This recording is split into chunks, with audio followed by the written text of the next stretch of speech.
بسم الله والصلاة والسلام على رسوله الكريم أما بعد فأعوذ بالله من الشيطان الرجيم فآمنوا بالله ورسوله والنور الذي أنزلنا والله بما تعملون خبير.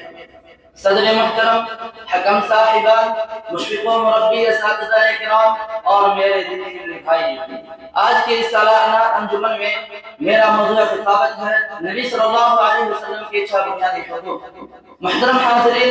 نبی صلی اللہ علیہ وسلم کا سب سے پہلا حق یہ ہے کہ آپ صلی اللہ علیہ وسلم کو اللہ کا بندہ اور اس کا رسول مانا جائے، جیسا کہ اللہ تعالیٰ ارشاد فرماتا ہے فآمنوا باللہ ورسولہ والنور الذی انزلنا واللہ بما تعملون خبیر. لوگوں، تم اللہ اور اس کے رسول پر ایمان لاؤ اور اس نور پر ایمان لاؤ جس کو ہم نے نازل کیا ہے، اور اللہ تعالیٰ تمہارے اعمال سے باخبر ہے. اور فرمایا قل یا ایھا الناس انی رسول اللہ الیکم جمیعا الذی لہ ملک السماوات والارض. لہذا آپ صلی اللہ علیہ وسلم کی نبوت اور رسالت پر ایمان لانا اور آپ جو دین لے کر آئے اسے سچے دل سے قبول کرنا فرض ہے، کیونکہ اسی پر تمام انسانوں کی نجات کا دارالمدار ہے. اور یہ بات بھی یاد رہے کہ ہم آپ صلی اللہ علیہ وسلم کو اللہ کا بندہ اس لیے کہتے ہیں کیونکہ خود اللہ تعالیٰ نے آپ کو اپنا بندہ قرار دیا ہے، جیسا کہ اللہ تعالیٰ کا ارشاد ہے سبحان الذی اسری بعبدہ لیلا من المسجد الحرام الى المسجد الاقصى. اور خود نبی صلی اللہ علیہ وسلم کا بھی یہی ارشاد ہے کہ انما انا عبد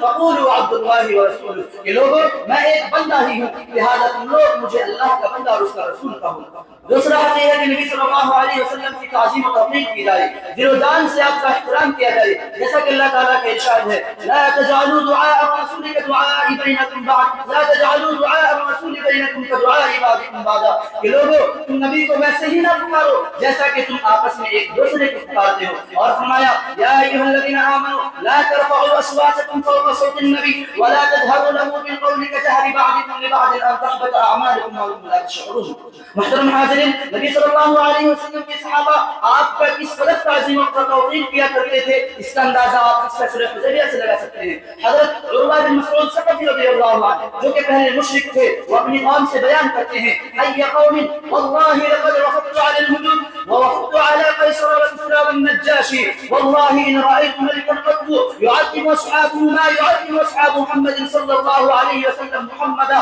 واللہ ان يتنخم نخامة الا وقعت على كف رجل منهم فدلك بها وجهه وجلده فإذا أمره ابتدروا أمره وإذا توضأ كادوا يقتتلون على وضوئه وما يحدون إليه النظر تعظيما له. محترم حاضرین، نبی صلی اللہ علیہ وسلم کا تیسرا حق یہ ہے کہ آپ صلی اللہ علیہ وسلم سے اللہ کے بعد سب سے زیادہ محبت کی جائے، جیسا کہ نبی صلی اللہ علیہ وسلم کا ارشاد ہے لا يؤمن أحدكم حتى أكون أحب إليه من والده وولده والناس أجمعين. متفق علیہ. کہ تم میں کا کوئی بھی شخص اس وقت تک مومن نہیں ہو سکتا جب تک میں اس کے نزدیک، اس کے والدین، اس کی اولاد، حتیٰ کہ دنیا کی تمام چیزوں سے زیادہ محبوب نہ ہو جاؤ. اور اللہ تعالیٰ کا ارشاد ہے قل ان کنتم تحبون اللہ فاتبعونی یحببکم اللہ ویغفر لکم ذنوبکم واللہ غفور رحیم. یہ نبی آپ کہہ دیجیے لوگوں سے اگر تم لوگ اللہ تعالیٰ سے محبت کرتے ہو تو میری اتباع کرو، اگر تم میری اتباع کرو گے تو اللہ تعالیٰ بھی تم سے محبت کرے گا اور تمہارے گناہوں کو بھی بخش دے گا. یقیناً اللہ تعالیٰ بہت زیادہ معاف کرنے والا، رحم کرنے والا ہے.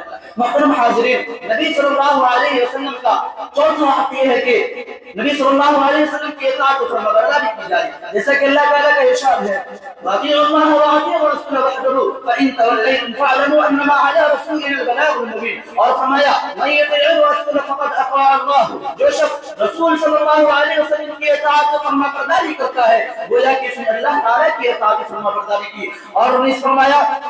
یا ایھا الذین آمنوا اطیعوا اللہ واطیعوا الرسول ولا تبطلوا اعمالکم. اور کہیں فرمایا وما آتاکم الرسول فخذوه وما نهاکم عنه فانتهوا، کہ جو کچھ تمہیں رسول دے اسے تم لے لو اور جس سے منع کر دے اس سے رک جاؤ. محترم حاضرین، اس تمام آیات سے یہ بات معلوم ہوئی کہ آپ صلی اللہ علیہ وسلم کی اطاعت و فرمانبرداری در حقیقت اللہ تعالیٰ کی اطاعت و فرمانبرداری ہے. محترم حاضرین، نبی صلی اللہ علیہ وسلم کا پانچواں حق یہ ہے کہ نبی صلی اللہ علیہ وسلم نے اپنی وفات کے وقت جو 2 چیزیں امت کے لیے چھوڑ گئے اسے خوب پڑھا جائے اور انہی 2 چیزوں سے اسلامی تعلیمات حاصل کیے جائے، جیسا کہ نبی صلی اللہ علیہ وسلم کا ارشاد ہے ترکت فیکم شیئین لن تضلوا بعدہما کتاب اللہ وسنتی. کہ لوگوں میں تمہارے درمیان 2 چیزیں چھوڑے جا رہا ہوں جسے تم مضبوطی سے تھامے رکھو تو کبھی گمراہ نہ ہوگے، وہ ہے کتاب اللہ یعنی قرآن مجید اور میری سنت. محترم حاضرین، لہذا ہر عام و خاص پر واجب ہے کہ دین کے احکام کتاب اللہ یعنی قرآن مجید اور احادیث نبویہ سے حاصل کیے جائے، اس طرح سے وہ گمراہی سے بچ جائے گا اور صراط مستقیم پر بھی چلتا رہے گا۔ نبی صلی اللہ علیہ وسلم کا چھٹا حق یہ ہے کہ نبی صلی اللہ علیہ وسلم پر خوب درود بھیجا جائے، جیسا کہ اللہ تعالیٰ ارشاد فرماتا ہے ان اللہ وملائکتہ یصلون علی النبی یا ایھا الذین آمنوا صلوا علیہ وسلموا تسلیما، اور نبی صلی اللہ علیہ وسلم کا ارشاد ہے من صلی علیہ واحدا صلی اللہ علیہ بها عشرا، اور فرمایا من صلی علیہ واحدا صلی اللہ علیہ 10 صلوات وحط عنہ 10 خطیئات ورفع 10 درجات، اور فرمایا من صلی علیہ واحدا من صلى علي حين يصبح 10 وحين يمسي 10 أدركته شفاعتي يوم القيامة، کہ جو شخص مجھ پر صبح و شام جو درود 10 مرتبہ درود بھیجتا ہے تو کل قیامت کی دن اللہ تعالیٰ کو وہ میری شفاعت کو پالے گا۔ آخر میں اللہ تعالیٰ سے دعا ہے کہ اللہ تعالیٰ ہم سب کو اللہ کے نبی صلی اللہ علیہ وسلم کی حقوق کو کما حق ادا کرنے کی توفیق عطا فرما، آمین۔ وآخر دعوانا الحمد للہ رب العالمین، والسلام علیکم ورحمۃ اللہ۔